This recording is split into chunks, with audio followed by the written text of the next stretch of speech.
Okay. So we're going to do our historic overview, and then you can fill in what you want to or recap. So. Okay, welcome. This is the first Historic Preservation Commission meeting of 2013. It's February 25th, a little bit after 2 o'clock. May I please have roll call? Sure. Commissioner Vidor? Yes. Commissioner Morgan? He's absent. Commissioner Shire? Here. Commissioner Tufankian? Here. And Commissioner Vartanian? Here. Thank you for presence. Okay, number 2 on the agenda is Commission Chair.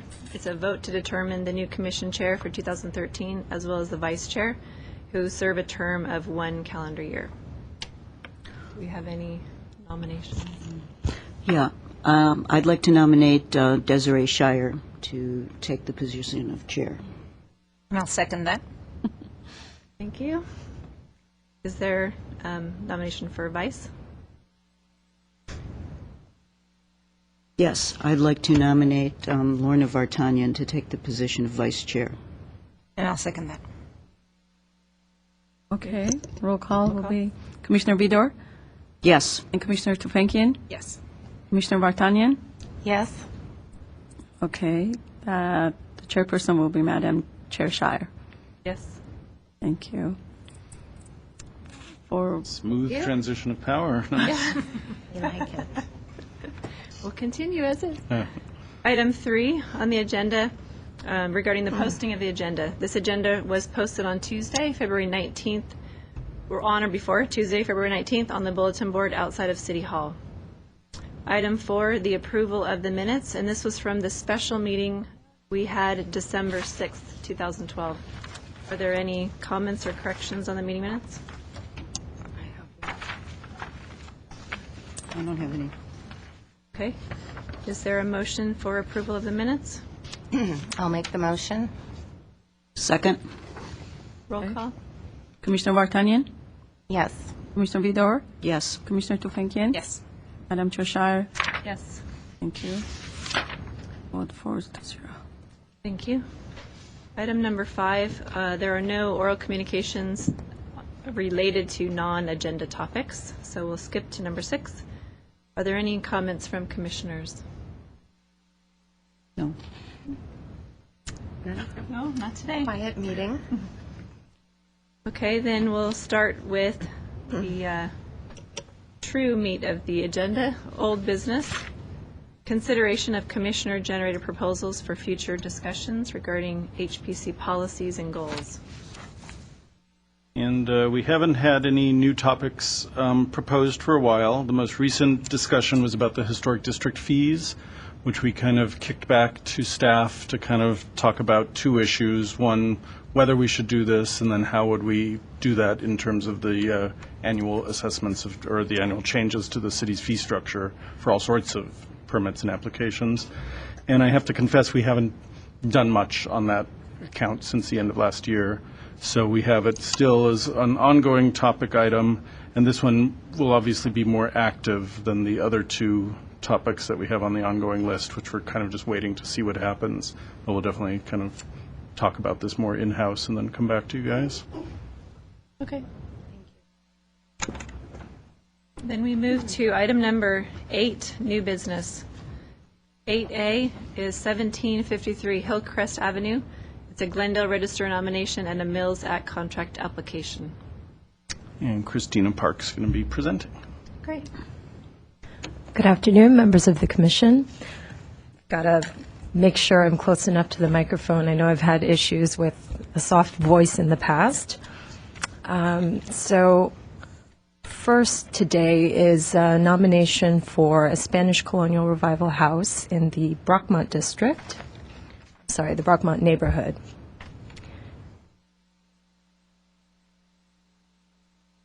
So the house stands on a hillside lot. It's mostly obscured by foliage from street level, and it's accessed by a steep, curving driveway. So it features gabled, hipped, and shed roofs clad with red tile. The walls are clad with textured stucco. So the house has some really beautiful details that show a high level of craftsmanship.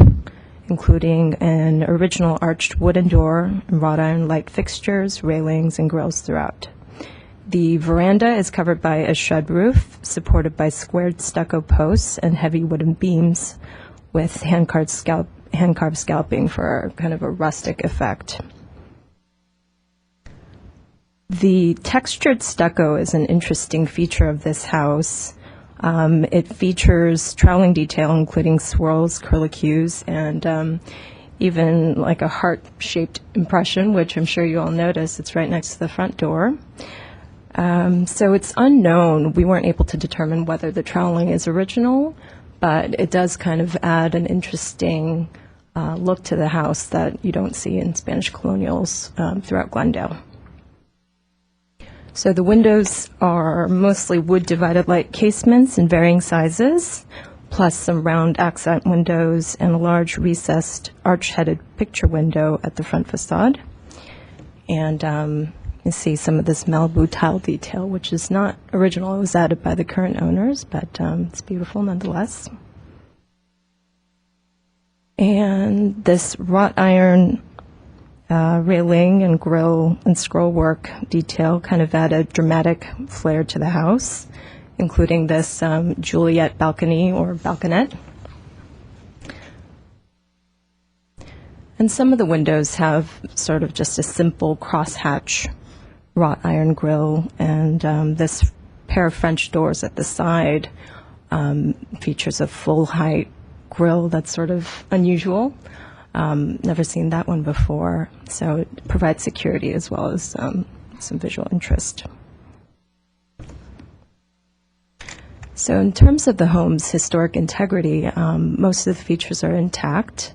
Most notable of the alterations is this large aluminum carport at the rear. This was constructed in 1961. So, obviously it's incongruous with the design of the rest of the house, but it is easily removable. And per the current zoning code, the carport is a legal non-conforming structure. So if the commission recommends designation with it intact, it could remain that way. If the commission recommends removal as a condition of the Mills Act, then the owners would be required to build a new conforming structure. And so the owners have submitted some preliminary sketches for a garage and studio. This is the site plan, and you see, in comparison with the house where it would stand, it would be up at the top of the driveway. So the first design is a two-story structure with a studio above. And the second concept is it's an L-shaped sort of one-story configuration. These are only preliminary, though, so it hasn't been up for design review, and the final design is still kind of a ways away.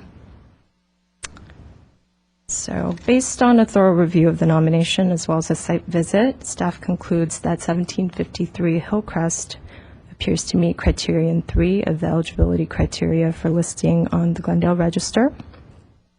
Its overall massing and configuration and the quality of materials and detailing make it an excellent example of the Spanish colonial revival style in Glendale, and it also retains much of its historic integrity. Therefore, staff concludes that the Commission recommend listing on the Glendale Register with the suggestion of including a condition for the removal of the carport and replacing it with a more compatible structure.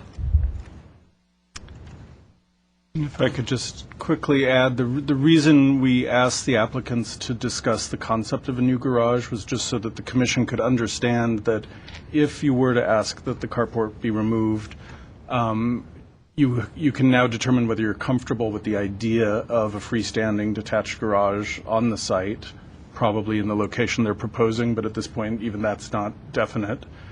But there's no the concepts are only that, so no, we don't need to talk about the design of the garage or anything else. It's just for your comfort level in thinking about this site, where we don't usually have designations come in where automatically we're thinking about new construction on the site. But in this case, it might be forced depending on your decision. And then also I just wanted to note that because we have our new designation criteria based on our recent changes to the Historic Preservation Ordinance, you could go back to that slide, we just want to kind of reinforce the 5 designation criteria for the commission so that you can get comfortable with them.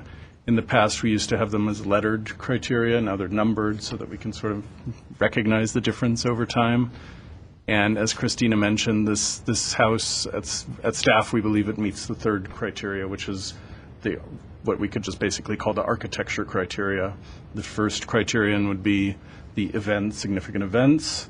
The second one would be significant people. 3rd for significant architecture. 4th for archaeological resources that we probably won't be invoking very often.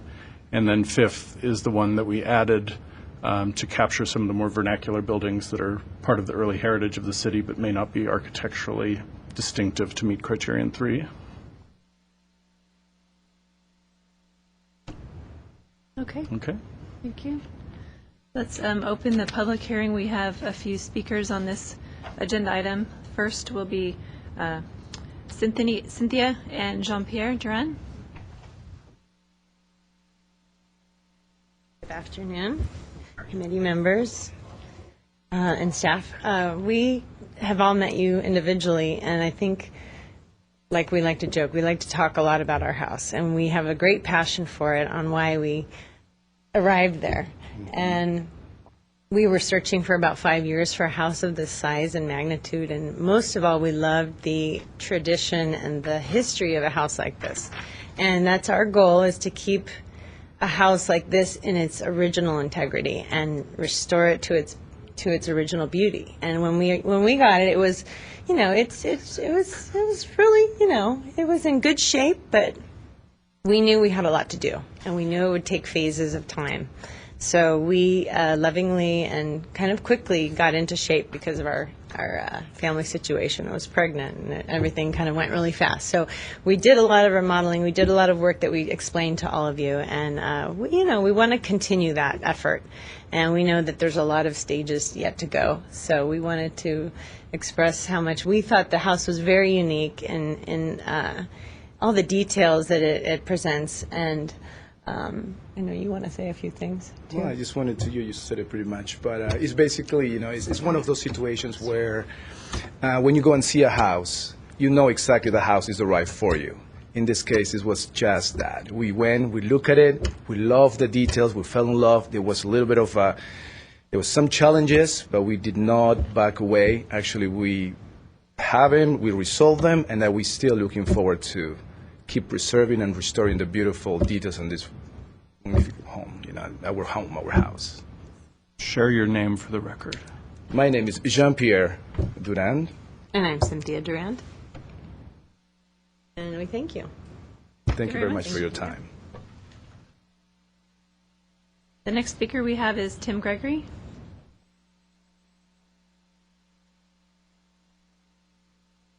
Afternoon. My name is Tim Gregory, and I wrote or researched the history of the house and also prepared the application forms for the owners. Although in some ways this house is a sort of a typical Spanish colonial revival with its tile roof and plaster walls and multi-paned wood casement windows, there were a number of features of this house that really appealed to me and I think took it above the norm of the usual Spanish colonial. Its location is exceptional, sitting on top of a hill with a dramatically steep driveway entrance and a magnificent view from the site. There's a striking use of ironwork, including window grills, light fixtures, gates, balcony brackets, railings, and awning supports. The balcony brackets are especially elaborate in the way they're curved the way they are. Of special note is the large window on the front facade that is deeply inset and outlined in colorful tiles. Many of the window openings are surmounted by embedded wood beams, a feature which is reminiscent of many of the old Spanish or California adobes. Perhaps this style-defining feature that is most redolent of old California is the front veranda, with its floor that's scored to resemble tile, low-hanging shed-like roof supported by thick square plaster posts and scalloped wood crossbeams, and a dark open-beam ceiling. The arched front door is paneled with boards in a wheel-like pattern, and also contributes to the house's, what I like to say is its authenticity, for lack of a better word. It's what I felt when I was when I first visited the house was how authentic it was as a Spanish colonial. Of course, a discussion of this house wouldn't be complete without mentioning the unique exterior plastering. Although I have seen many hand-troweled finishes before, I have never seen one done with such flourish and such exuberance. I'm sure the swirls that form the heart shape near the front door was no accident. Whoever applied the plaster must have done so with a real passion. Thank you. Thank you. Okay, we'll close the public hearing, and there's time now for commissioner discussion. Start. All right, I will start. Thank you very much for bringing your house forward for nomination. I thank you, Mr. Gregory. I think that you summarized it very well. When I go to a house to visit and it's been nominated for the register, I try to say, what is distinctive about it? We have, a really incredible treasure trove of Spanish colonial revival houses in Glendale, and it would be nice if they all could be landmarks, but one has to seek. I think the word distinctive is very operative for me, and I think that you nicely summarized the detailing that raises the house to a level of distinction. I saw the words jazz pattern, but that might have been an interior feature. I was wondering if there was a name or designation for the type of doodling, which is so fabulous that whoever troweled the house did on the house, but I guess it's just a unique one-off. They did it with their jazz hands. They just did it with jazz hands. Yeah, there you go. So, but I did see that word in the nomination somewhere.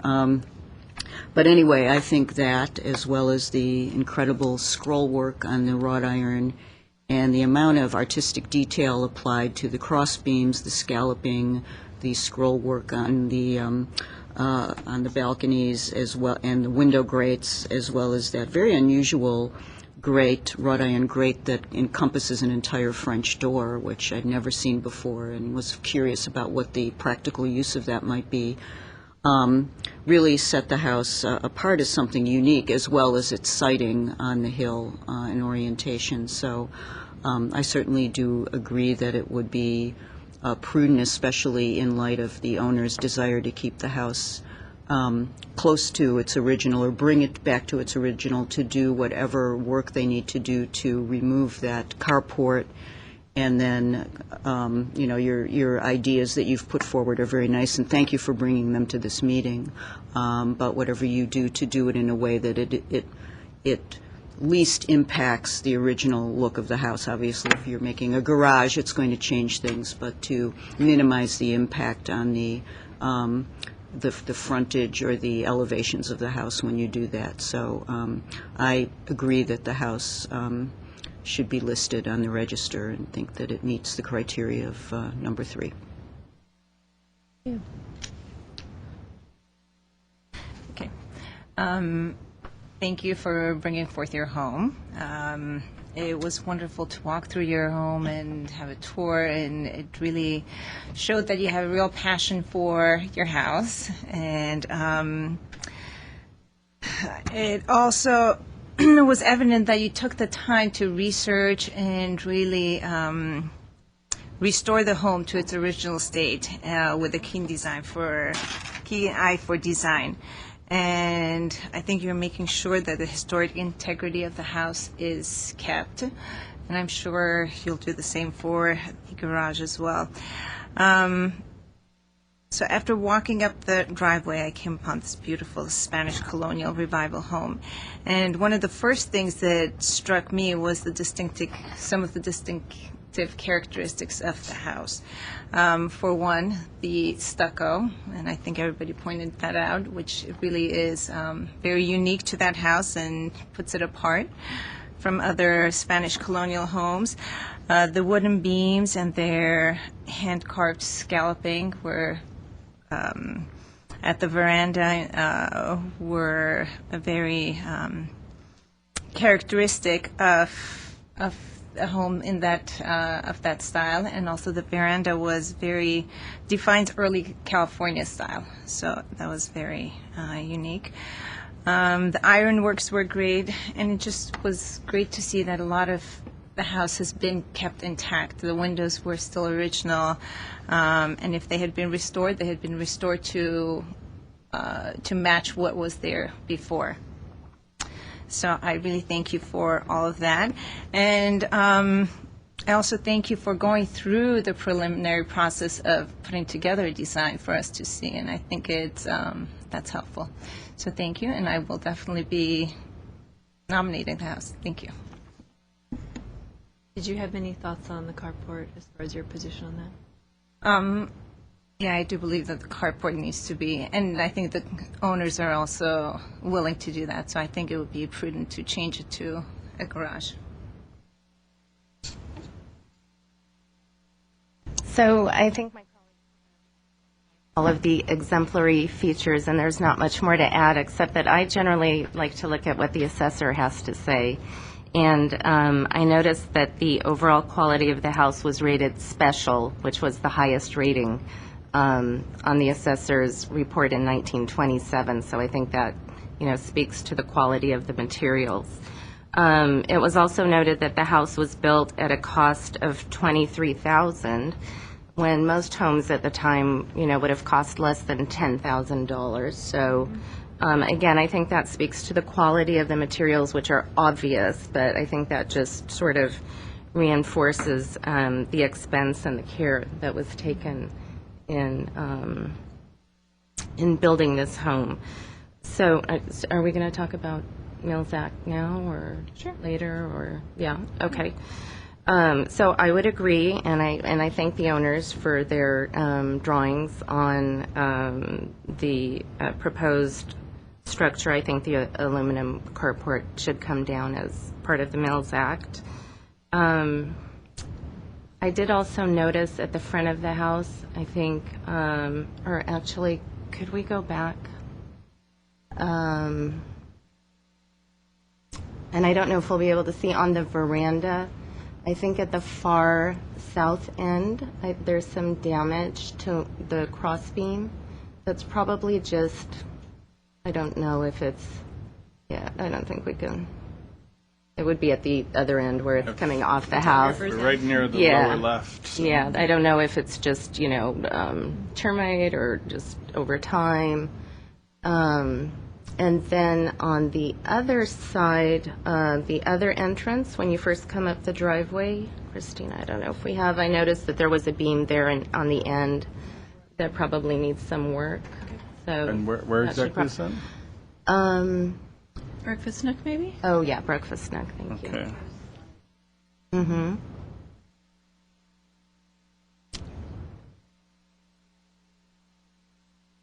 Do you have a picture of that side, Christina? Probably not, but I think we all know. Is it the Breakfast nook?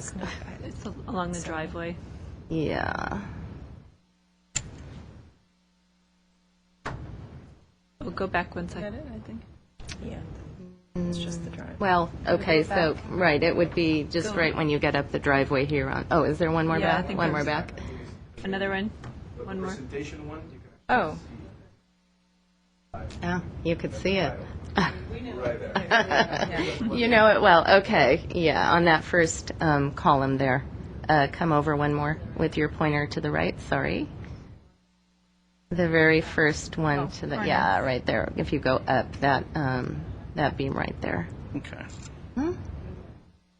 So is that two locations, the porch and Those then were this the only column? two I noticed. Okay. So that's the northeast Mm-hmm. corner, more or less? Yeah. Okay.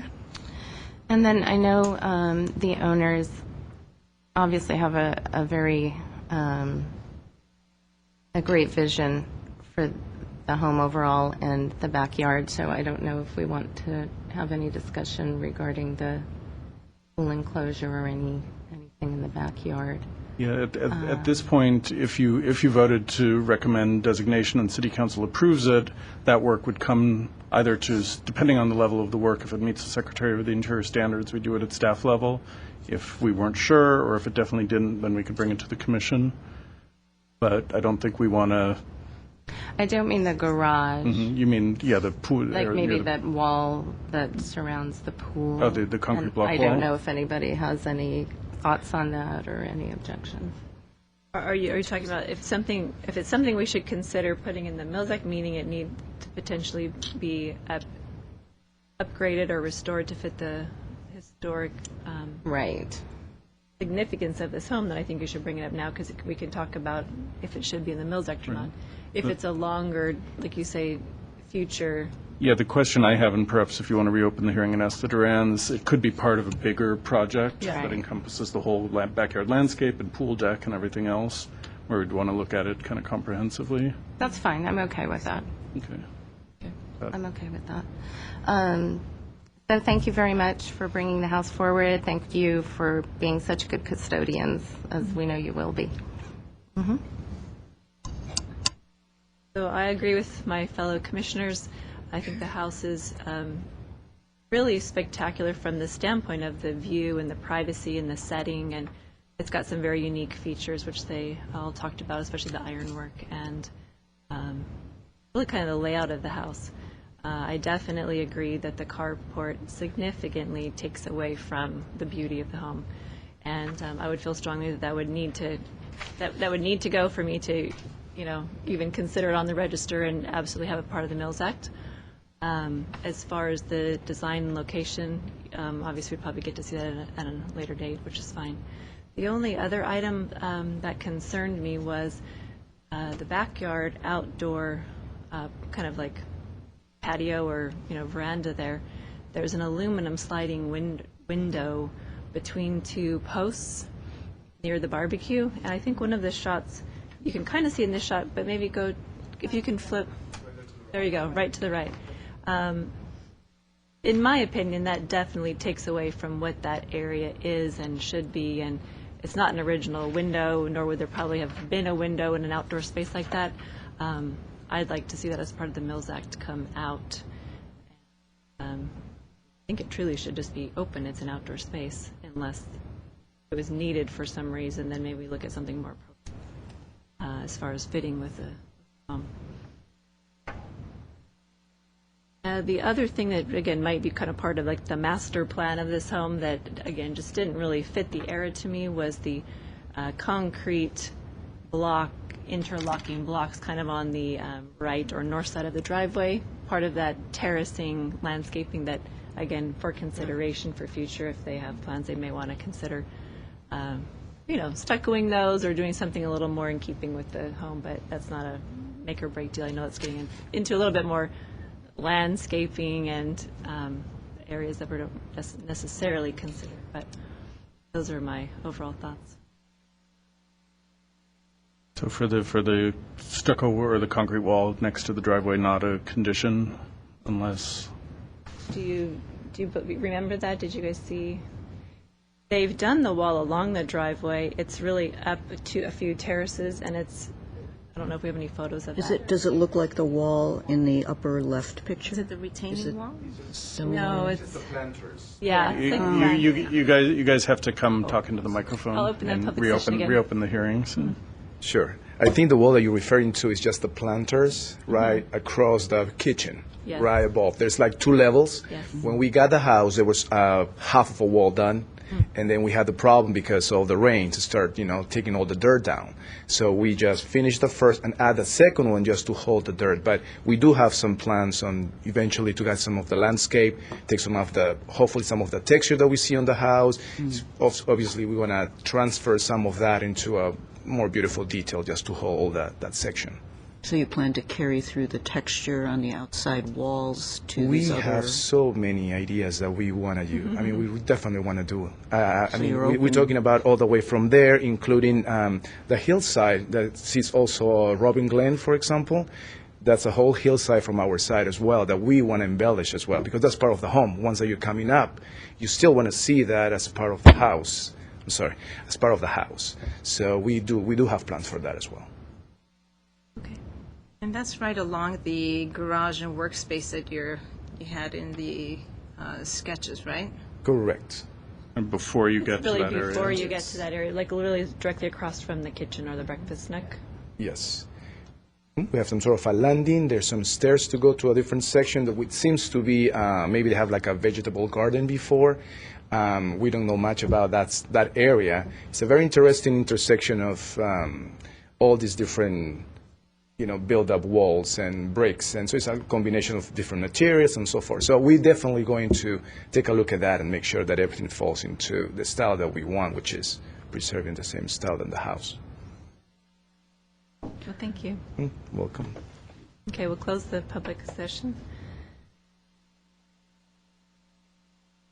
Well, do my fellow commissioners have any thoughts on making that part of the Mills Act contract? I think since you indicated that you are planning to do some work on it, we could make it part of it and carry it out for a longer period of time. Obviously, we don't want to put everything in one time period, but I think we could make it a multi-phasic work plan.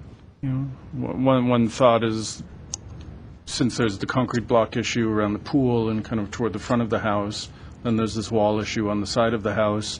The new garage is actually going to impact some of those retaining walls when that comes in.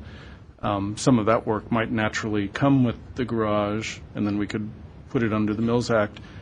But I'm hesitant to think that we should put an unknown plan of unknown scope as a Mills Act condition, because we just wouldn't know how to put an end date on it, where we definitely can put an end date for the garage work and whatever adjacent work for the, and also the wood repair and the other things you mentioned.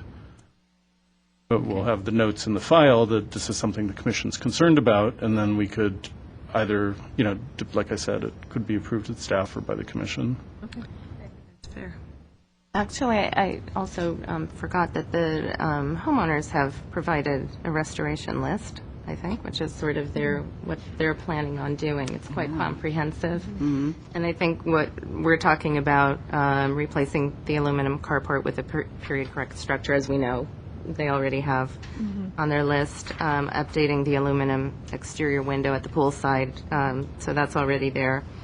And sorry, you had it on your list to restore and repair the weathered beams, so I'm just seeing that right now.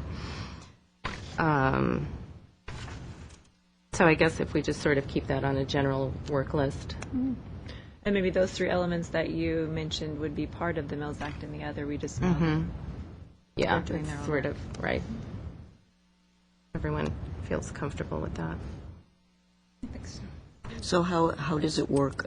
Obviously, the Mills Act work plan, the garage, the port being replaced by a garage is on, but the things that are not on the plan are just, you just track the progress there? Yeah, we haven't in the past. We've asked for work plans for a number of years now, and those don't get tracked with the same level of or attention that when there's a condition written into the Mills Act contract. A lot of the things that they have on their list are kind of maintenance items that over time are going to be taken care of, and we usually look at the Mills Act as an opportunity to, get rid of features that don't match the character of the house, or a large proposal like the garage. In the past, we've looked at fairly large projects like putting a new roof on the garage of the McCall's house on Royal Boulevard. But usually we look at kind of smaller things. So given that we're looking at a very major construction project for the garage and then replacing the window and fixing the wood, I think we're hitting some of the key things that are on their work list. And then the other things as they come up, we'll deal with it the way we do with all the historic houses. Yeah, the other open question here, and we didn't really address this in the staff report, is the Commission's naming policy for properties suggests that we use the first owner's name, which is Farmer in this case. Farmer was a speculative developer. We don't know, that he ever lived in the house. I don't think Mr. Gregory thinks he did, which leaves us in kind of a question mark in terms of what name we'd like to use. In the past, we used to just give houses like this the name, use their address as the name, which the Commission does not like.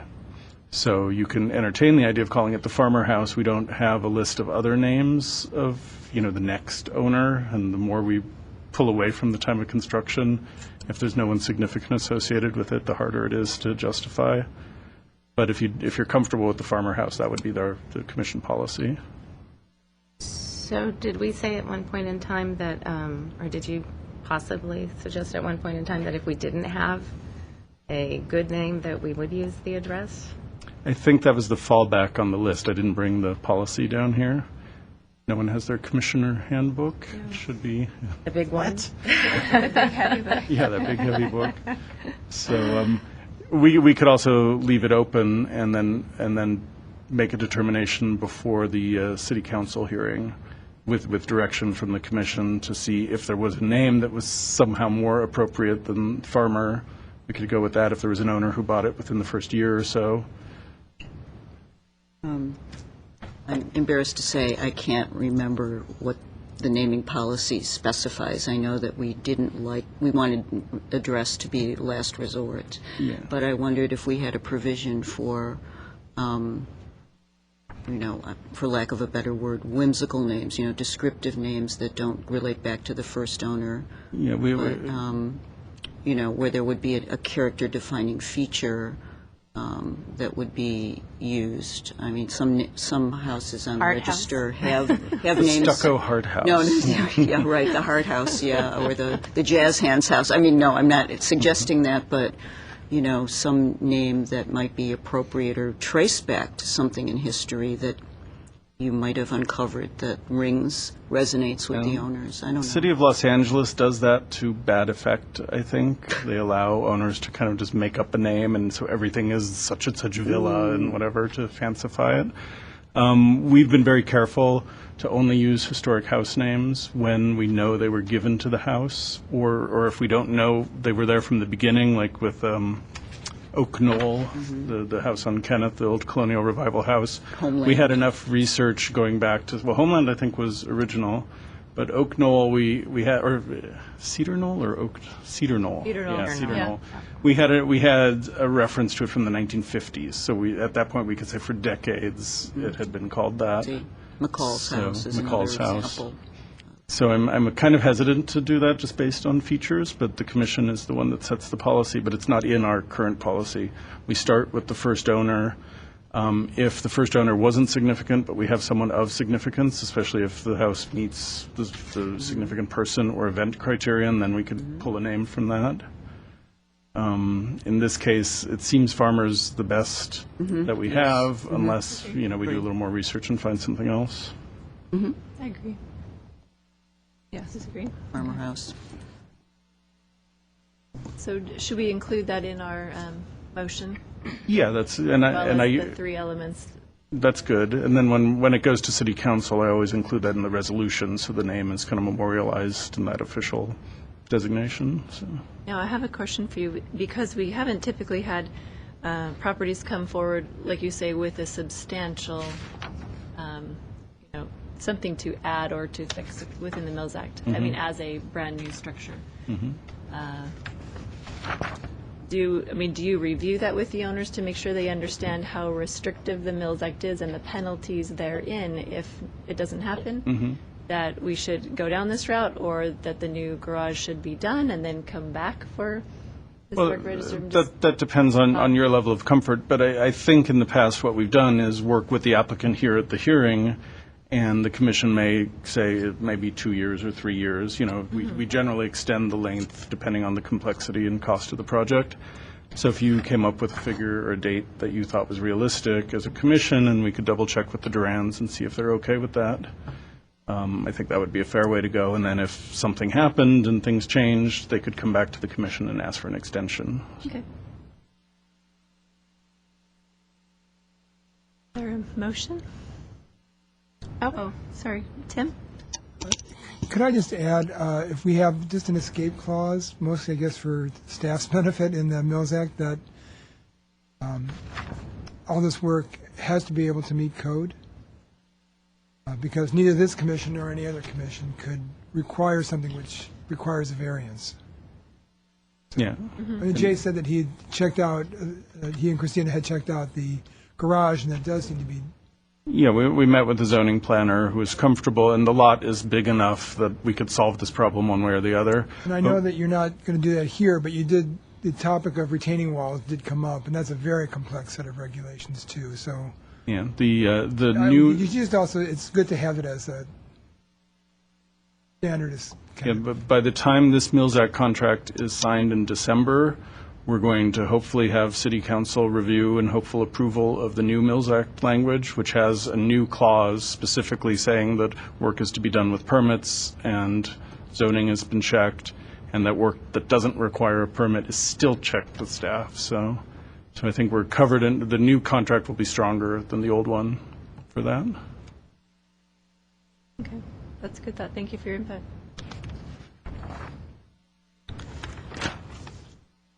Oh, Make a sorry. motion?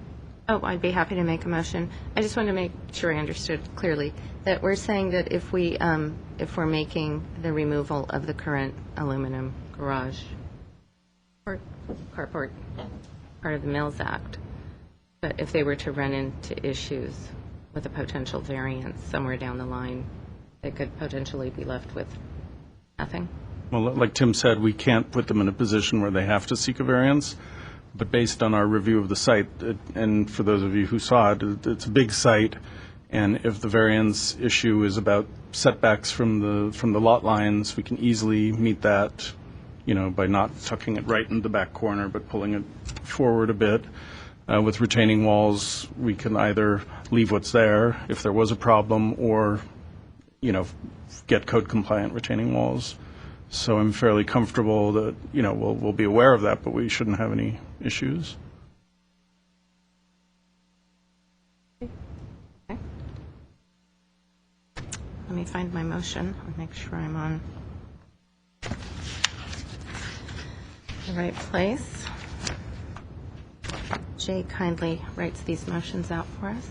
I didn't for this hearing, but I think but you have an old one that will fit. Okay, so I make a motion that the HPC recommend to the City Council that the property at 1753 Hillcrest Avenue be designated as a historic resource in the Glendale Register of Historic Resources based on the findings identified in the staff determination.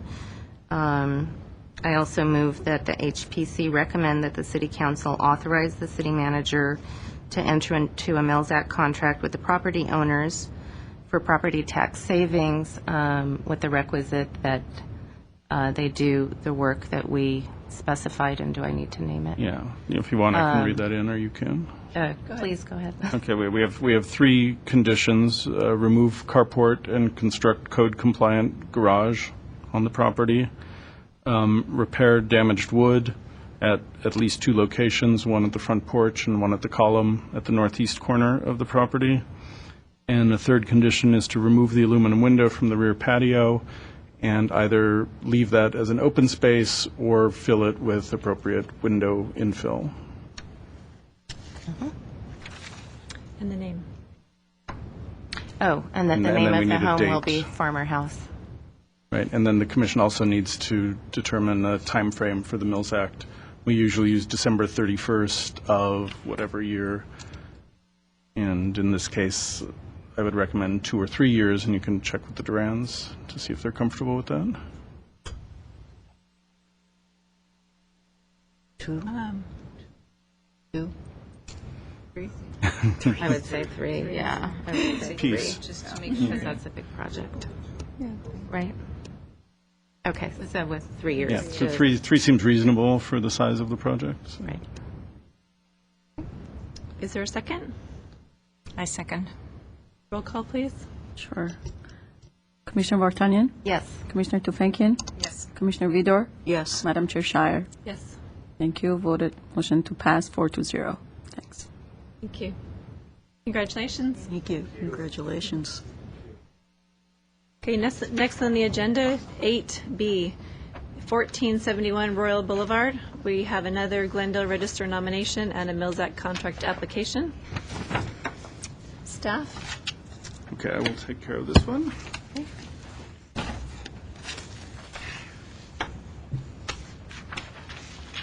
Okay. We have before you a house on Royal Boulevard, 1471 Royal. And as you probably figured out when you visited and saw the palm trees, we're in the Royal Boulevard Historic District. And what we're looking at is a house that's different than what we've typically seen in terms of our modern kind of architectural heritage in Glendale. And this house was built in 1949. It was built for Paul Burkhardt Sr. And designed by his son, Paul Burkhardt Jr. We'll talk about the Burkhardts in a little bit. But I wanted to focus on the kind of architecture of the house and its integrity, because this house is kind of a simpler version of modernism. This isn't what we would call high-end modernism, the way we've seen with the Rice House or the Block House or the Daley House. This is working with more traditional building forms, but taking it to a very simplified effect that recalls the streamlined moderne, although this wouldn't be called a modern house exactly. It definitely has that influence. And you can see that in the horizontal window bands, the low-pitched roof and the long eaves, and then also the horizontal eave that separates the first floor and the second floor and kind of creates another line across the center of the house. It has a really nice flow. This house is remarkably intact. We haven't seen many changes at all, and a lot of its original features are still there if you had a chance to visit. Here's some examples of the windows with these steel casement windows that wrap the corners, which is also a distinctive feature of this style. The wide boxed eave is very distinctive. And the front door has the interesting feature of these shutters on the side, one of which actually opens to a window and one of which is kind of blank but has a very nice balance. Just over on the right side over here, you can see the little geometric kind of trellis feature, which is original to the house. When we look at the rear yard, we see those same features kind of brought around to the rear. Probably the most distinctive aspect here is the trellis cover at the rear patio off of the living room, and then also the recessed balcony up above that at the master bedroom. Glass block involved, and the interesting garage that has a door on the outside and a door in the backyard. Not that you're driving back there, but it's there. Mm-hmm. And the yard is beautifully landscaped, fairly simple, with this kind of stairway going back to a seating area. It gives it some additional character. The house is, we believe, significant for its architecture. It's a non-contributor in the Royal Boulevard Historic District because of its date of construction. And we always tell people when we say your house is a non-contributor, in this kind of case, it's not because of all the changes and people have messed with it over the years. It's just because of the date it was built. And if it's designated as a Glendale Register property, it will remain a non-contributor in the district, but have the protections of the Mills Act, obviously, and the Glendale Register.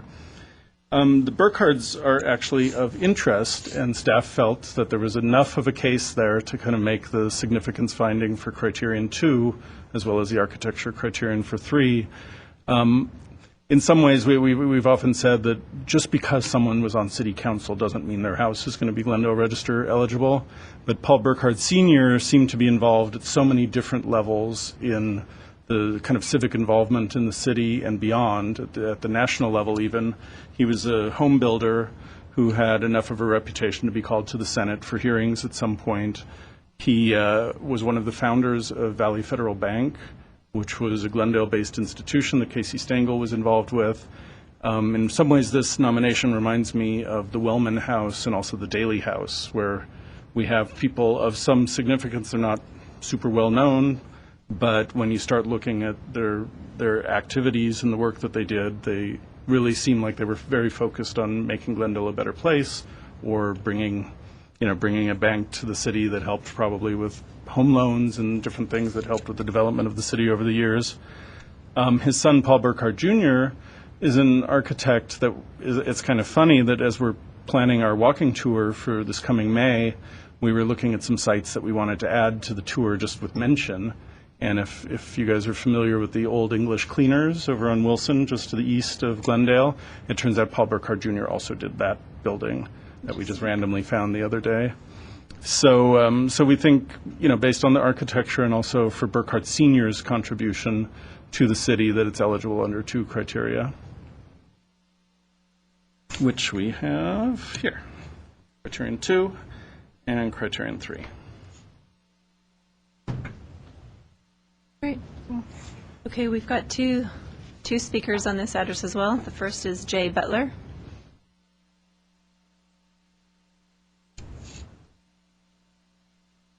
Good afternoon. Thank you for giving us this opportunity.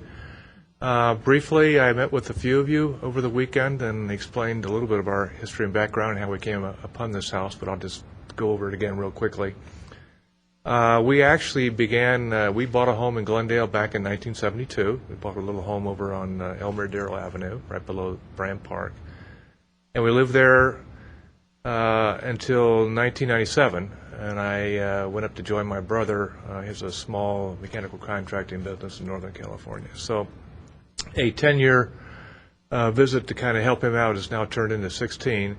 But over the last year or so, well, let me just back up a little bit. In the meantime, we held on to the El Miradero, and it's our good fortune that we did. Not only was the market down, it was a very good time to sell it. But now our son, who was born and raised in that house, is now living in that house and raising his family, our 2 grandchildren. So did I say his grandchildren? Our 2, yeah. So we began thinking of coming home about a year and a half ago. We knew that we wanted to come back to Glendale, but we didn't know exactly where. And Brenda has become a listing book junkie. And so we began looking at homes, and she would check out homes every single day. I would hear the computer ding on in the morning, and she would check out listing book. And this particular house caught her eye and was on the book for a number of months, whereas many other homes would go on and go off, go on and go off. And we were down visiting the kids one weekend in July, this past July, and Brenda said, let's just go by and look at the house. I want to know why that house hasn't sold. And it just so happened it was open on a Saturday, and so we stopped, we walked through it, and the moment we walked in the door, we just fell in love with the house. And we thought, this is absolutely a beautiful little home. We love the entryway, we love the living room, dining room, the layout, and of course the backyard. So we walked out of the house and got on the phone, called our mortgage broker, called our real estate agent, and said, let's go. And had an offer out I think Monday, and we had a deal on Tuesday. We're in escrow, and we closed it in August. And since then, we've just been counting the days until we can wrap up our business up in Northern California. I can't leave my brother at this point. We've got some very big contracts that we're putting together, wrapping up. But we found some nice people who are staying in the house for a while. They will be out of there the end of July, possibly August. So we expect to be back in town end of summer, thereabouts. And we can't wait. And we really didn't know much about the house other than the brochure said noted architect Paul Burkhardt. And we didn't think too much about it, and one of our friends recommended that we contact Tim and see what he could find out. We did that, and then a couple of conversations with him, and we decided to go ahead. It sounded pretty fascinating. And one thing led to another, and so Tim put together the application, and then the staff report was even more fascinating, and we just can't wait. I mean, we fell in love with the house, and now we feel really proud that we're, a little part of Glendale history, and that we're going to be custodians of a home like this. So we thank you very much for your time. Jay and your staff, we thank you. And Tim, we thank you. And we thank Mr. Burkhardt as well for designing and building such a great house. We can't wait to come down. And let me just And your name for the record? Brenda Butler. And I just want to say that it's not just the home, it's the neighborhood, and keeping all the homes, hopefully in that area, keeping the integrity in that neighborhood. Because when we first moved to Glendale, and I would drive along Mountain, I think I've told some of you this, I would look up that street and just be in awe of it. And just, I never imagined myself living on that street. So it's, it's not only exciting, it's just an honor too. So just wanted to say that. Thank you. Thank you both. The next speaker we have is Tim Gregory.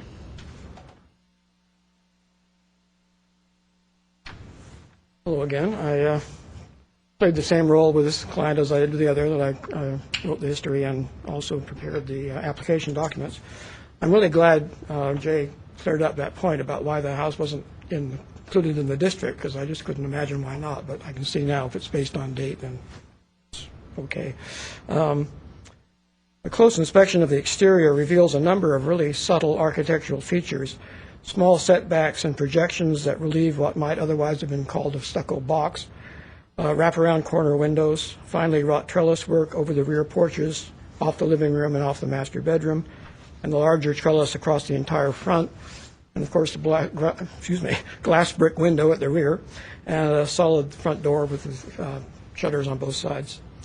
It's important to note that this house was built by Paul Burkhart, a prominent Glendale builder and former Glendale mayor, and that his son Paul, also a longtime Glendale resident, who may still be alive, I'm not sure, but I never found a death date for him, so I don't know where he is.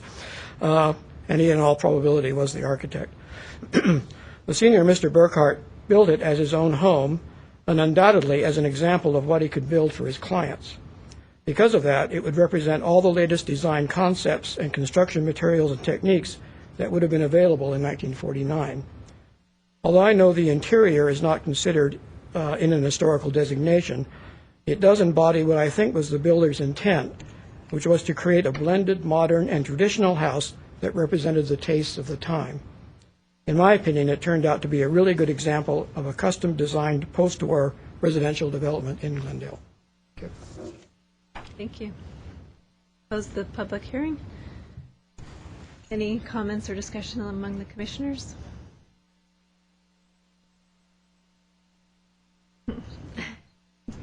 Yeah.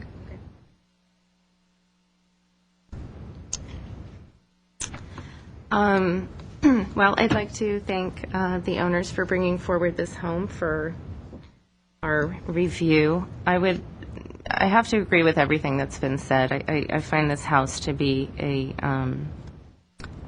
highly intact example of modern architecture, as was noted in the staff report.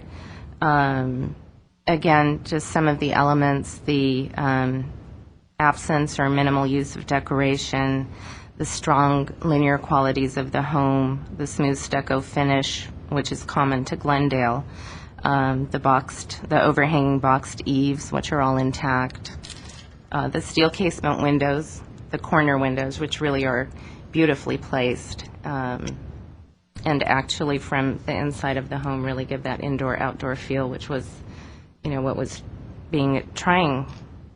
intended to be achieved with this type of architecture. Again, the glass block at the back of the house, which sits inside of what I think is a very fancy shower for the time. Mm-hmm. This is another home which was built at a really high cost for the time of $25,000 right after World War II. And I think, as Mr. Gregory just noted, and as was noted in the staff report, that the Burkharts, with being so involved in the building industry, would have likely intended the house as a showpiece of the latest in modern building design and construction techniques. And perhaps it is not the high style of modern architecture that we might be accustomed to looking at, but I actually find it to be a very nice example. So those are my. Anyone else?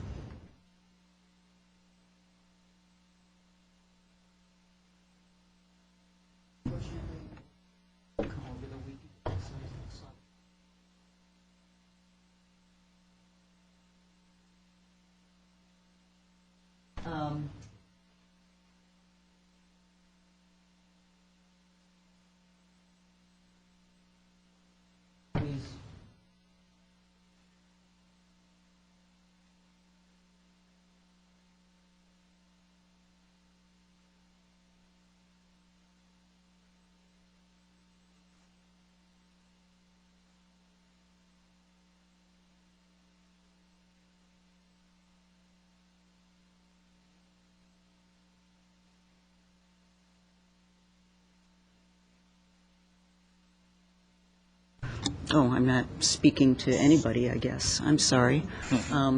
So I guess I have to start over. Just in summary, that infill in a neighborhood that's in a very defined period of significance is something of interest, and this is a really interesting example of a later date infill that beautifully integrates with the neighborhood in terms of the massing scale and setback of the home. We often think of modernist and post-war houses as being extremely horizontal and low and sleek and having flat roofs and looking much different in their front-facing elevation than this house does. And yet it certainly is modernist in its style and characteristics, but it also blends with the beautiful grand period revival houses of the neighborhood, which makes it a really stellar example of later period infill. I'm struggling with the house rising to the level of being distinctive in the sense of, exemplary, because I'm not. It's very eclectic. It has a hipped roof. It has some elements of, or some decorative elements of different periods and styles of houses. It has the shutters. It has the trellis work. It has the beautiful glass block windows, and it has those end-facing classic modernist windows. But the elevation and style of the massing is very reminiscent of other styles, more like the styles of the neighborhood, which is what makes it such a work of genius in a way, that it's such a great piece of infill, but it's from another era.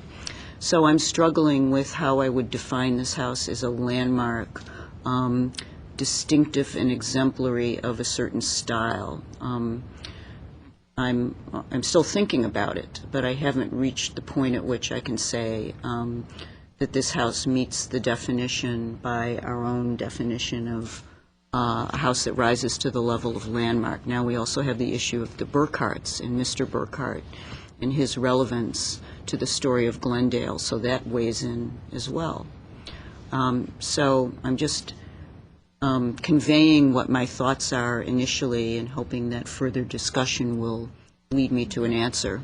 Because right now, if I was asked to vote, I would have to say, can you give me a minute? I have to think further. And I thought about it a lot after I saw the front of the house and read the report, but I have not been able to draw a conclusion yet.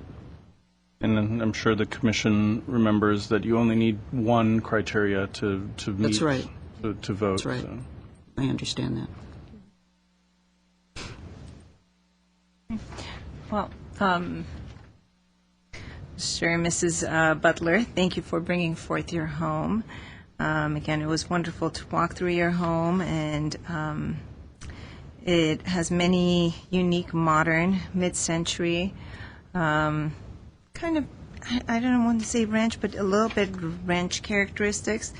The corner windows are typically associated with more modern architecture. I tried to do a little bit of history on that and see when those began, and I think it was probably just around 30s, 40s, 50s when it started. Corner windows, and very typical of that time.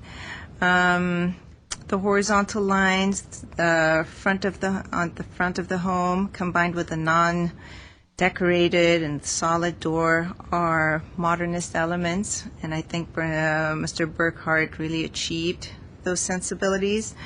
This home seems to be intact and very well maintained, and the workmanship is of high quality.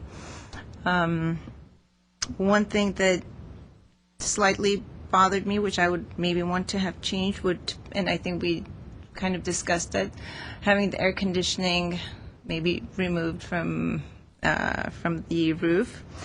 I also had a few questions regarding criterion 2, which I think Jay kind of addressed. But so the other two homes that we've had nominated because of associated with a person would be the Wellman and the Daly home, or were there other? Well, we've done a number, but those are the two that came to mind because both of those owners were associated with banks. They were significant in other aspects of Glendale history, and also had kind of a national profile, especially Mr. Wellman. So I just chose those two, but we have a number of properties designated for associations with people. And Mr. Burkhardt would rise to that. I think so. It's the cumulative layering of his accomplishments, not a single accomplishment, I would say. And that was the case with the Wellman House in particular, where we had to ask that more research be done so that we could see if it was significant at that level. And when they came back with, a bunch of stuff, it kind of worked. In this case, it was, I just want to make clear, like I said, just because he was mayor and council person doesn't mean it's significant on that level, but all of the other civic accomplishments, his work in the building industry and then his work with the bank, which also reminds me of Alan F. Daly Jr. from the Daly House, who was involved with Glendale Federal, and we speculated on that nomination that maybe he was interested in modernism through his work hiring W.A. Sarmiento to design the headquarters building on Brand. So here we don't have that connection, but we felt at staff level it was enough to kind of make the argument. Thank you. Okay, so I would be fine with the house being registered. Thank you.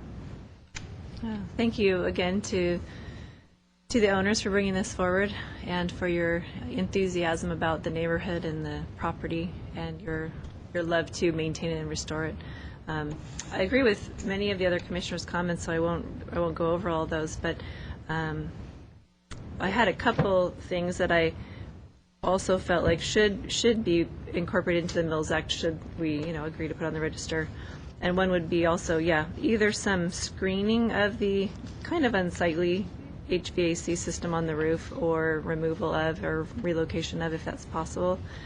There was also one window, I think in the shower, to the right side of the upstairs from the back that wasn't steel casement and wasn't, seeming to be original. That, again, I don't know, Jay, I had kind of a question for you. If we designate this only under criteria 2, under significant persons, are they still held to the same level, and should we still make those similar, recommendations as part of the Mills Act if it's not going forward under the architectural significance? Yeah, that's an interesting question. We generally do look at it as a piece of architecture that was, because of its association with the person, we would want that to be memorialized through preserving the architecture. The window you're talking about, though, I think is this window here. Yeah. And this we believe is an addition.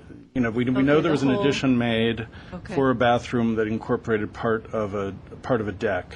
Okay. And so when we were out there, I was guessing, and that was the best I could do, that this deck may have once been larger. They enclosed a fairly small amount of it. That would make sense. And so that window would then be non-original to the house, and that makes the argument that maybe it's okay, a little easier to make. So. Yeah, okay. I think I can go along with that. As far as some of the discussion with the other commissioners, as far as does it rise to the level of a, very architecturally significant of its period or style, I think we don't have many other homes in Glendale that have come forward that we really can even compare this to. So I think the architect is significant, and I think it is in, very pristine quality for the style of home that it is and for the era, and it does exemplify that style very well. So I can really go either way with the other commissioners talking about which criterion specifically that it fits under, since we only need one, right? If there's concern.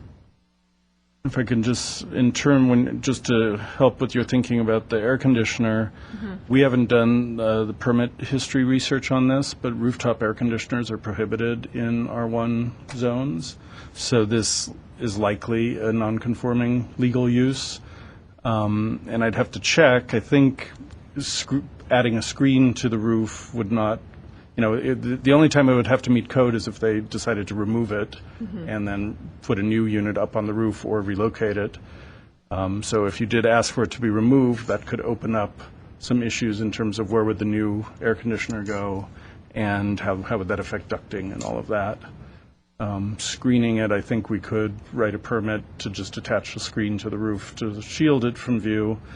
And I think the other thing to note is it's only visible from the backyard. It's not visible from the street. So usually our rules in terms of screening apply to screening it from street view, but it's you pretty much have unlimited purview to, require something as a condition if the owners agree to it. So.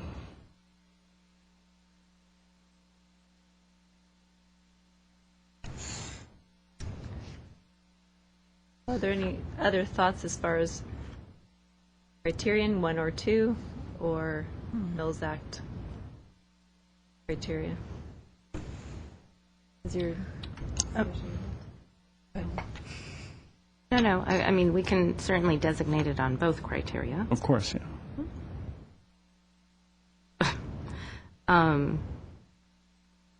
I think I'm comfortable with the criteria in combination, actually, not necessarily with one or the other.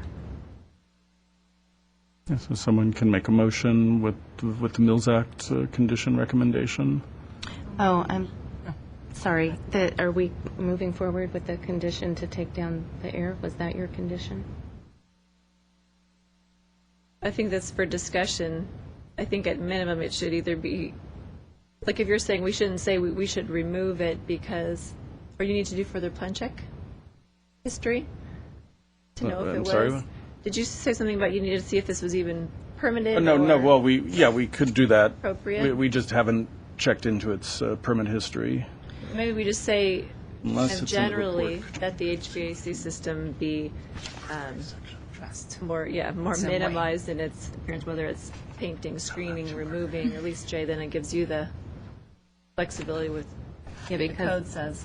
I understand Jay's concern that if it has to be moved down and they have to start breaking walls to duct or whatever, right? Well, maybe it's Might just become an issue. the screen might be enough.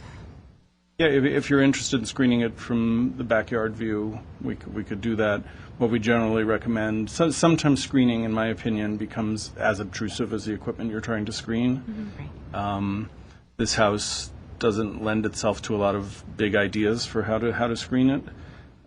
We often recommend perforated metal. Some people use kind of a hardy board plank, which wouldn't be appropriate here. We wouldn't want to put a stucco wall up on the roof.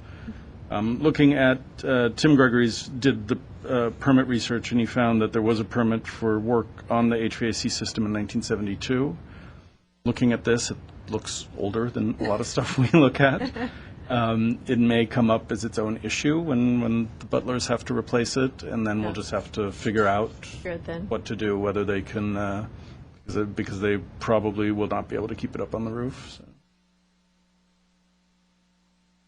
Okay. But we can certainly recommend screening, but just with the idea that it's nothing seems like an obvious solution in this case. Commissioner Shire had suggested painting.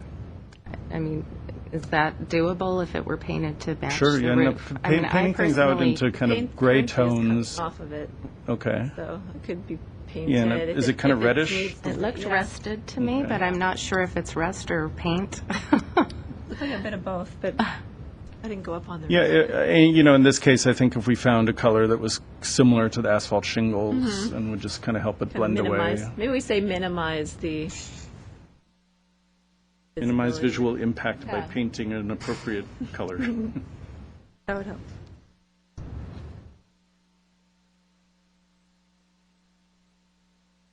Is there a motion? Okay. I move that the Historic Preservation Commission recommend that City Council designate the property at 1471 Royal Boulevard as a historic resource, and the property to the Glendale Register of Historic Resources, and authorize the city manager to enter into Mills Act contract for the property. And I think the The condition Condition of to paint the painting. HVAC on the roof in a color that will minimize its visual impact, with work to be completed by December 31st, 2014. Yeah. Is there a second? I'll second the motion. Roll call, please. Commissioner Tufenkian? yes. Commissioner Vartanian? Yes. Commissioner Vidor? No. Madam Chair Shire, Yes. your motion to approve 3-1. Thank you. Thank you. Congratulations. Okay, next on the agenda is 8C, review of certified local government annual report. Okay. This is, you all should have received copies of the CLG report. This is what we do on an annual basis to make sure that we maintain our certified local government status, which is given to us by the state. Having that status is a good thing because it means that we are a real preservation-oriented city with a commission, with staff, with an ordinance. They have a whole laundry list of things that we have to be able to prove to keep that status. And the thing that we get from it is eligibility for what's called CLG grants, where when federal historic preservation money is assigned to the states then give it to cities, and you can't get that money without being a CLG. And over the years, we've gotten a number of grants. We're going to be applying for another grant this year, so we definitely want to stay in good standing with these guys in Sacramento. The commission, we had this agendized for the January hearing, which we ended up canceling because this would have been the only item. They prefer it to have your input before we submit it, but I figure that it's not a big deal. If you do have any concerns or questions about it, we could amend it and send it up to them. So hopefully you had a chance to look it over. In terms of what we reported, the big change was that we updated our ordinances. And so the State Historic Preservation Office always wants to have copies of our current ordinances. They want to have copies of our historic resource surveys as we do them. So every time we do a historic district, they want new information. So we gave them the Rossmoyne, the link to the Rossmoyne historic report and survey. And then they're also interested in our historic preservation element, which we're telling them, as we did last year, that because we're working on community plans, as we did with North Glendale Community Plan, we're putting in the appendix to each plan a historic context for that part of the city. And over the years, as we do more community plans, those are going to aggregate together to be the equivalent of our new citywide historic preservation element, but much better than the element that we have. So they've been very pleased with that. The one thing that I can call out that they have not been as pleased about as they could be is our commissioner training program, which we haven't done on a regular basis in-house. And I know a number of you have attended different workshops and conferences over time. One thing that they just did based on a meeting that we had last year at the CPF conference is they've created a module, the first of what's going to be a series of training modules, because every year we say it would be great to have some online resource so our commissioners could sit at home and kind of get trained and meet the requirements. So they've just debuted the first module, which I haven't even looked at yet. It just came through in an email the other day. So I'll be sharing that with the commission, and hopefully we can make a pledge over the next 3 or 4 months that everyone will kind of look at that. And then also, if any of you are attending things that I haven't heard about, if you could let me know that you're doing some sort of professional ongoing training, then we can include that. We've also, like last year, we did a design review training in-house for the commission, so that counted, and I think 3 commissioners attended that. So we want to make sure this happens. This year I left it blank because I just didn't have any, I didn't know which sessions you had been to, if any, over the last year. So they may come back to us and say, well, wait, what's going on? And if you have anything to fill in for the last year, that would be great, because I should kind of keep track of that. So as you tell me you went to something, I'll be able to know at the end of the year to include it. I believe many of us attended your presentation online. I think at least. Yeah, that one, the one about history of historic preservation, and that one I'm not sure would count as training. Oh. I'd have to ask them because it's not like about how to. I think it should because it gives you kind of background, but it doesn't talk about here's the Secretary standards, here's how we design infill and that sort of thing. So I could check with them, and if you guys all could send me an email just with whatever you remember with approximate dates, that would be great. The other thing they look for is our goals and then what our needs are as a community. So in terms of the goals, for the coming year, we talk about how we did or didn't meet goals over the years, and they understand that we may set goals that we don't necessarily meet on the annual reporting basis. For the coming year, I indicated that we would hopefully have 2 historic districts designated. It's kind of knowing what we have in the pipeline. That seems like a possibility, but we may only have 1. We're definitely trying to enhance our Preservation Month activities, which is actually happening this year. We are very close to having 100 properties on the Glendale Register, so we thought that was a nice goal to say that we're going to get into triple digits. And I think there's interest in the community in thinking about, what might be property number 100, and whether it's one of our civic buildings that we've talked about nominating, or something else that has some nice symbolism. That would be great.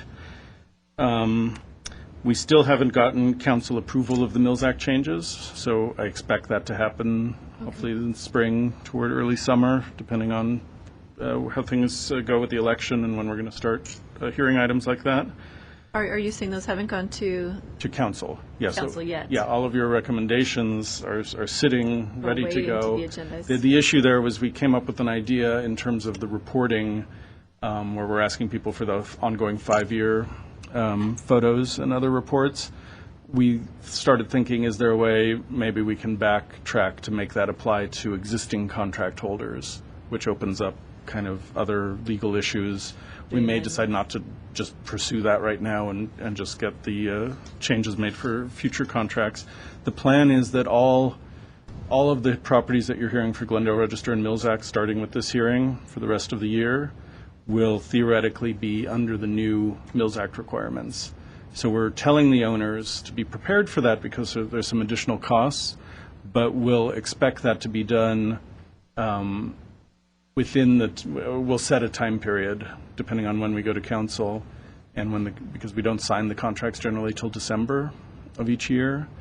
So we'll make sure that we get what we need before we're actually signing the contract. So, and then the other goal that we established for this year, and there are, I'm sure, many, and if you have other thoughts in terms of goals, I'd like to hear that. But in some ways, it's just kind of, you just throw out a list of things that you're interested in that might happen. Our database for historic properties, we call CRID, and we did get a CLG grant a few years ago to upgrade that. In the interim, the upgrade didn't go very well technically, and we've lost some staff in our IS department who have the knowledge of the program that actually runs that.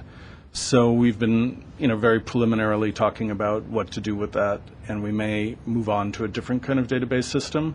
The goal is to have something that's online, readily available to everyone, that can list every property that we know that's been surveyed in the city, so that a property owner, a developer, preservation advocate can look up a property by its address and find out if it's something that we have on our radar or not, and at what level.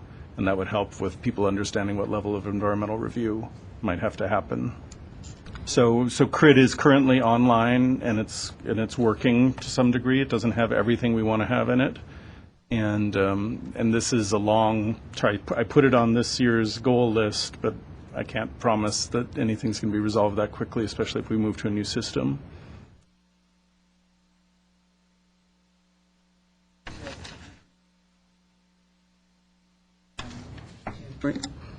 Just don't want to talk to anybody today, I guess. I'm sorry. I know that we probably need to wait a few months before we dig back into the subject, but, we have has had as an ongoing goal to tackle the idea of citywide survey in chunks. Mm-hmm. Obviously, it's a very big nut to crack all at once, but we have quite a bit done piecemeal from different activities that have been ongoing over the last 5 years, and is there any chance of bringing that forward again? I realize until after the election it probably isn't very practical to discuss bringing it up again, but maybe we could take, say, a certain segment or part of the city and look specifically at commercial properties or some defined group of buildings and start the citywide surveying process, or at least bring it up at City Council. Well, any citizen or advocacy group could bring up the idea of doing a citywide survey. I think everyone acknowledges the benefit of having that kind of survey. The question at this point is, how much will it cost and where's the money going to come from? The Glendale Historical Society is interested in survey. Other private groups could do survey also. Our surveys are not necessarily things that are just generated by the city. So we bring in information as long as it meets Secretary standards in terms of the people who did the survey, and then we can use that data. I'd be hesitant to put it on this list, partly because it doesn't mean that much on this list. It's more important that we kind of, have a sense in the community and in the city government that this is a priority. I'm not sure that it is right now for anyone besides the commission and people in the community. But I do know that everyone thinks it's a good idea, and it seems like something that could happen once things turn around a little bit financially. And if the commission wanted it to be on this list, it would just be with the caveat that it might be something that keeps extending from year to year, which is what a goal can be. So, Can we also add the goal of having the photos of the properties on the web? We're so close to having that. From the work we did. If you make it a goal, you can just cross it off then. That's true. Achieved at least one of them. Okay. But we are close? Yeah, Christina Park actually helped last May prepare beautiful things that we displayed. We're going to do that again at the library in May, so that'll be another one of our Preservation Month activities. And we're in the middle, I don't know how far we are, the whole city website is going to be updated. And once we have a new page for the Community Development Department, I'm not sure what it's going to look like, but we'll have some sort of preservation page that's kind of a subsection of that. The idea is to have those photos rotating on the just on the page as it comes up, and then we could certainly have a link to a file that had all the photos. What we also have right now is a chart that's online that has linkable, clickable spaces where you can go to photos. And we've updated all of that information. Christine also is responsible for this, where we have state survey forms for every single Glendale Register property right now.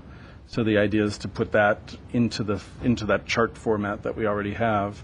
But all of this is, we're kind of waiting to see what's going to happen with the website so that we know, how much space we have, what it's going to look like, rather than have to reformat everything. So That makes sense. The site isn't down right now, is it? Because I was trying to get to photos over the weekend, but I couldn't. I don't know if it was Photos just of what? me, of the of our designated properties. How you can go and click on. yeah, we only have them up to property 67 or 68 or something. So this has been kind of a long-term project to kind of get everything up to date, and that's when we decided to backfill the list. We had these kind of strange-looking survey forms before, and we decided, since all of our other surveys are being done on the state form, that we wanted to keep that format for the Glendale Register properties. That far behind. So we now have that. What's that? Okay. No, I was saying I didn't think we were that far behind. I thought there were some houses on the list that I had seen before that I wasn't getting at, but it could have just been a setting on my computer. So. Yeah, we haven't updated that for Okay. years, so. Probably my end. So we can add for our goals photos of designated properties and citywide survey.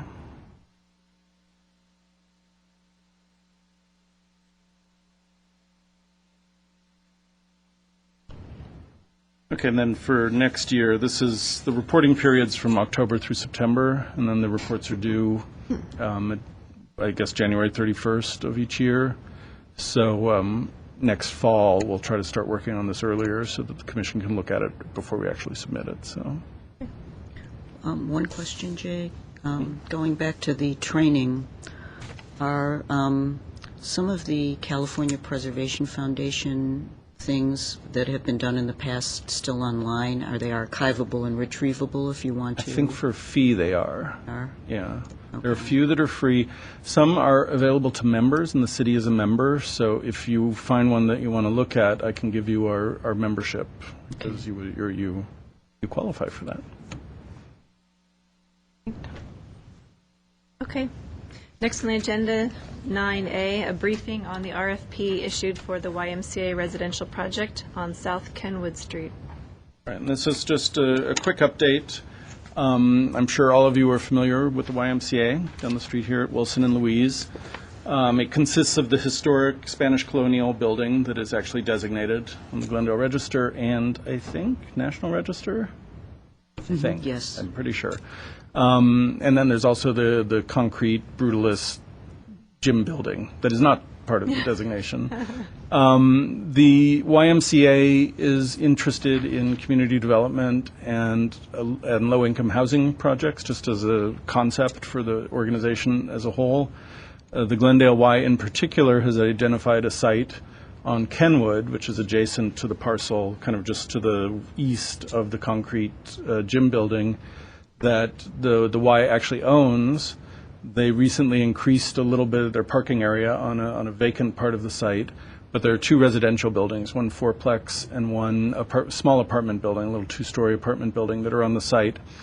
The RFP calls for a bidder to demolish those two residential properties and build a new residential facility that's going to have parking not only for the residents of the building but also for the Y to help relieve some of their parking issues.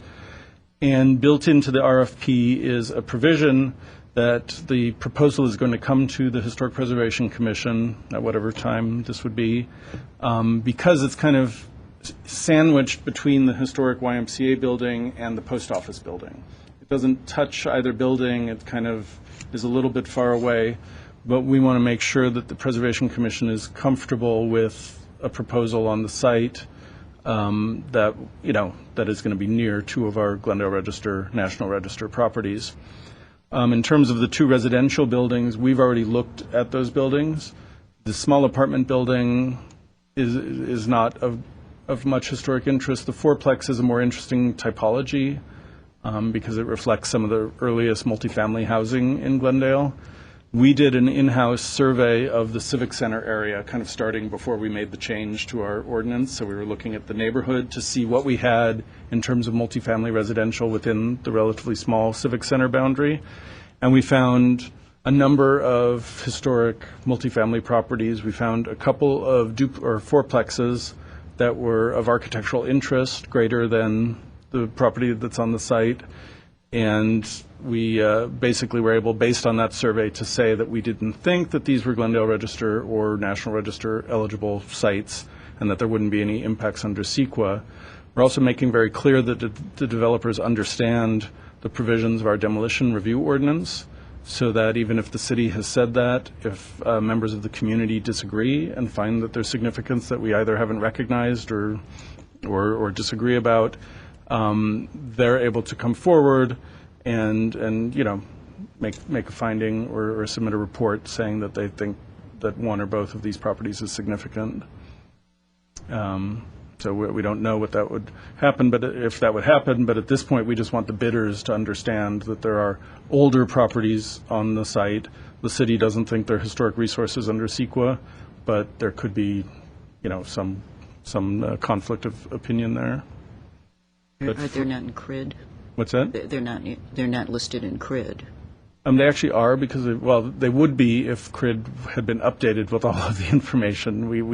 They've been surveyed before. They have. Yeah, over time, and then in our recent survey, they were only surveyed in a windshield manner, so no one went to the effort to start making a comparative analysis to see how many similar buildings we have, and that's one of the ways you determine if something is going to have an environmental loss, if you're losing a resource that has some special character or unique qualities that you're not going to find in other buildings of the similar type. So I'm sorry, do we have a list of those? You said it was sort of a windshield review, but we have many different surveys that have been done over the years. So this was identified in the DSP survey for the downtown specific plan, and I think it was in an earlier survey. What's that? Do you remember how it was characterized in that survey? I think the DSP survey found that they were potentially significant at the local level, but not higher than that. So they always put the caveat potentially eligible based on further research. So when we did our survey, it was based on that, trying to fill in that blank to be able to compare it to other buildings in the area. And we felt that there were other buildings of similar character and type that tell the story of early multifamily housing in Glendale well enough and in an architectural fashion that was of interest, that these buildings didn't seem as significant in contrast, as we knew. And when we think of fourplexes in general, we do have a decent collection of fourplexes in the larger, kind of older parts of South Glendale, but we chose for this in-house survey to just look at the Civic Center or the City Center boundary. So this obviously isn't something that's in our purview because it doesn't involve historic district properties or designated properties. So what would be the next step to involving the community and/or commission? Well, we have to see what the proposals, if proposals come in first. Okay, there isn't a and proposal. Yeah, no. I'm sorry, I wasn't clear. An RFP is a request for proposals that the city issued jointly with the YMCA, because the city's housing department will be involved with this, and so the bids are due on May 15th. We're going to have a walkthrough next week with potential bidders that I'll be attending in case anyone has specific questions, and this is pretty standard for us to do this. If anyone has questions about potential historic, issues or ramifications, I'll be there to help with that. Well, I know the building you're talking about, and I always thought it was an interesting building, but I'm just curious, is the DSP survey, do we have that link on our on the website? Is it available? It's not on the preservation page, but it's on the planning department page. Oh, okay. I'm just curious. Yeah. Thank you. I can't picture what those buildings are, but I'm interested in looking at them. Two buildings on the west side of Kenwood, between Broadway and Wilson. So if you want to have a look. I don't have their addresses in my head. It's probably in here. Okay. We can find them in the DSP, too. Yeah, the RFP is also on the city website. Actually, that was just an update, but the commission's involvement the official involvement will be in terms of design review if a project is proposed. Before this won't come to the commission for design review, but you'll have an advisory look at the project before it goes to the design review board, or it would go to council in the DSP. Probably go to the city council. Yeah. So before it goes to city council for design review, you'll have a chance to comment and make advisory recommendations with an idea, not thinking about the design per se, but what its potential impacts would be on the Y and the post office. Okay. Thank you. Next item, 9B, an update on May 2013 Civic Center walking tour. We are moving forward. Eileen Babakhani, who's in the audience, and Christina Park and I are, but really them, are working on our end of our co-sponsorship of the walking tour with the Glendale Historical Society. Marcia Hanford is representing the Historical Society on the project.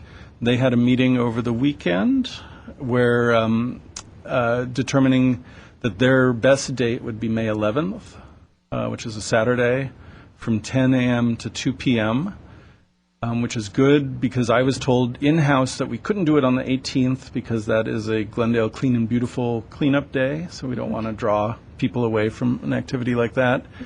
If the commissioners know of any other, we'll still do research to make sure there are no other conflicts that would either look bad or keep people from participating in the walking tour if they wanted to. But as of now, May 11th looks good. And if it isn't for you individually, well, but if you know there's a conflict, let us know. The idea is that we're going to focus on the Civic Center area where we have a nice density of historic resources. We're trying to expand beyond some of the tours that we've done in years past, not necessarily by avoiding greatest hits landmarks like City Hall or this building, but we want to include things like the Old English cleaners and other things that people will be seeing along the path.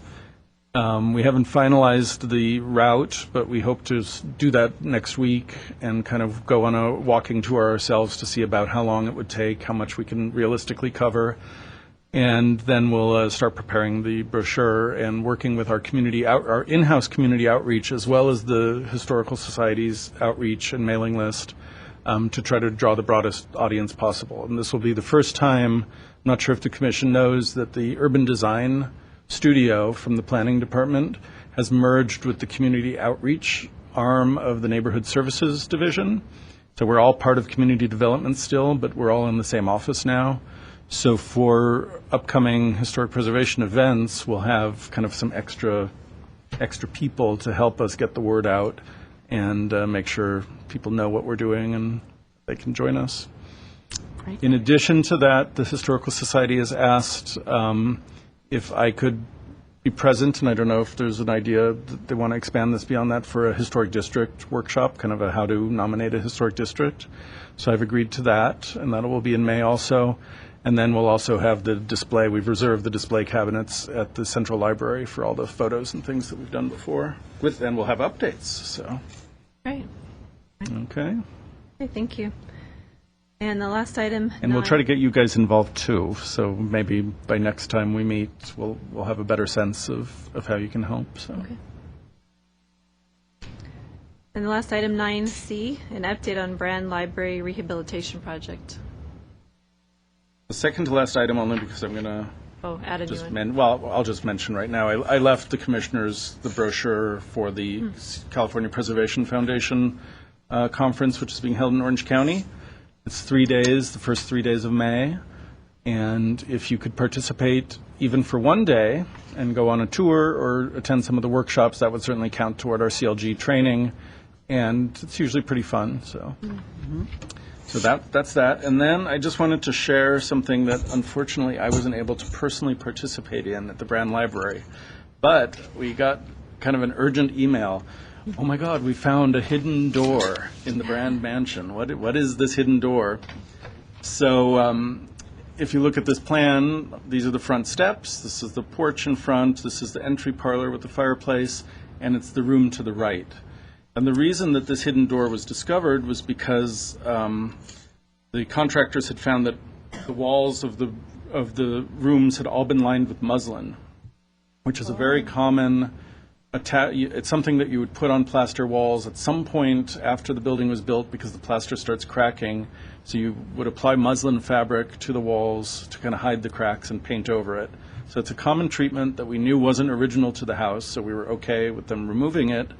And when they took off this section, so the front door is just on the wall right behind this, they found this kind of strange door, they called it, which had no hinges, no knob. And so I was kind of suspicious. That doesn't seem like a door, but what's behind the door? So we got very excited. Carolyn Fleming and other members of the library team scoured the photos and found, hey, there was this statue niche in that location. So we kind of realized, okay, it wasn't a door, but it was a niche. It wasn't a closet or anything. And so they, and this is where I was sad. I had other stuff to do the day of the unveiling. So the hope was that we were going to find this statue. Yeah. So that was the hope. The statue was not found, but look at this. The pedestal that the statue was on is still in there. Leslie Combs brand, beautiful plaster, with the exception of it looks like where they had to chop it off to put the enclosure. It's pretty much intact. So that's going to be restored, and the library plans to use it as kind of a display area for ongoing displays. One of the librarians was watching Downton Abbey and found, probably all of them were watching Downton Abbey, and found they felt like they saw this sculpture in the houses there. It turns out, further research from the library staff, that now I didn't memorize, I don't remember what it's called, but this is, a fairly famous statue that's in some collection that there are reproductions of it all over the place. Mm-hmm. So this modest naked lady is to be found in many collections, but no one knows, no one thinks it's left at the Brand Library or in the collection. So if it were found, or if a donor came forward with one, I think we'd love to put it back. So, but this is what we have, and they're gonna fix that up and make it a kind of a focal point of the room for the restoration. So, but as we do find cool things like this, I'll keep you guys updated because it's a very interesting project. Very. I should. Yeah, you should. Sorry. Okay, that's everything. So, yeah. Okay. So with that, we'll adjourn the meeting. Thank you very much. Thank you.